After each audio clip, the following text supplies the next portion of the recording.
Tranmere is a riverside suburb with views across the Derwent River to Hobart city centre. It is mostly residential and is one of the fastest growing areas in southern Tasmania. It's about 10 minutes drive to the Hobart CBD. This unique home was designed by one of my favourite house designers, Mike Cleaver. I catch up with him as he shows me around his creation. G'day Mike, how are you going? Great to see you. Great to see you, Gary.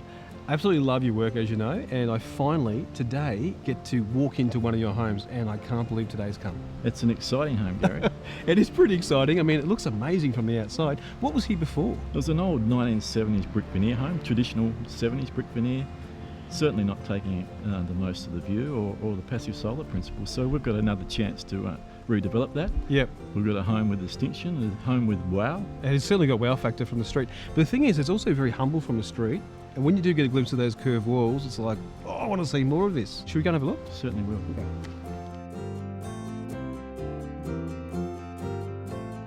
Okay. We met Mike when we were living in Sydney, and we picked up the brochure first and saw one of his houses, which we now believe is one of his old houses, but we're pretty blown away by some of the aspects of that. So we got on Google and had a look at him, and then gave him a call, and from there we gave him literally, 2 paragraphs, I think, of what we were after. Bit of a scrapbook Nicole had done. Yeah, scrapbook we compiled with all of our ideas that we'd seen through magazines and newspapers. Things we liked. Yeah. So what were the must-haves from the client? Well, the must-haves was this chilled-out room. Okay. The other high on the priority was the clients wanted privacy from the street.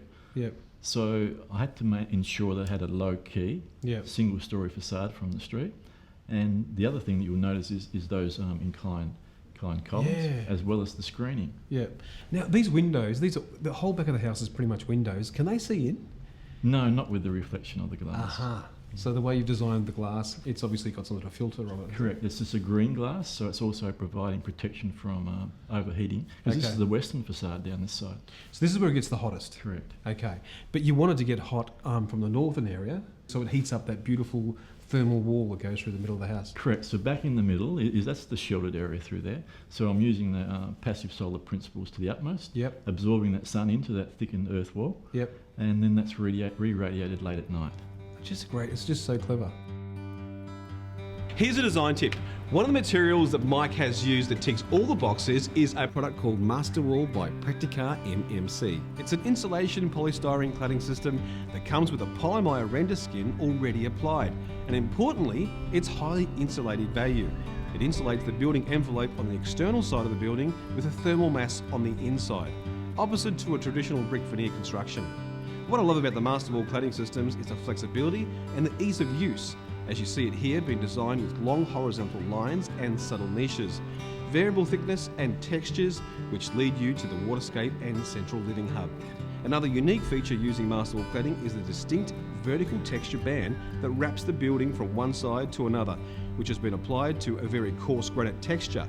And importantly, the Masterwall product has a nationwide code mark accreditation, which is crucial. The same vertical band is mimicked on the interior ceiling, which defines the space and accentuates the architectural form.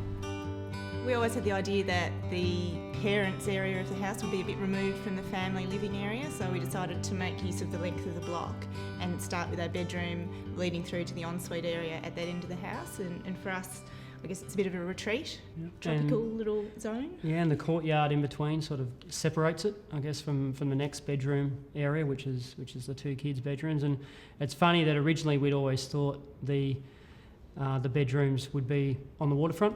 It might very quickly made us realise that you don't put a bedroom on the prime aspect of the block. So, and it's worked out well. It works really well up there. Okay, what's downstairs? So downstairs we've got a completely separate zone, and that's a zone for Simon to work with his office, but also a zone that's quite flexible to be for their guests later on. Okay, now you've got a double story here at the back. Yep. So how high were you allowed to go here? One of the requirements was to actually design within 5 metres of height.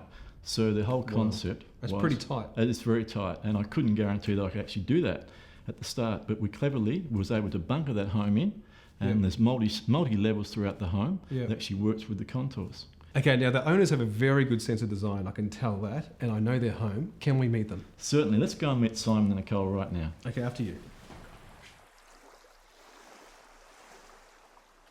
Well, g'day, Simon. Gary, how you going? Very well. Nice to meet you. Hi, Nicole. Hi, Gary. Hi. Very nice to meet you.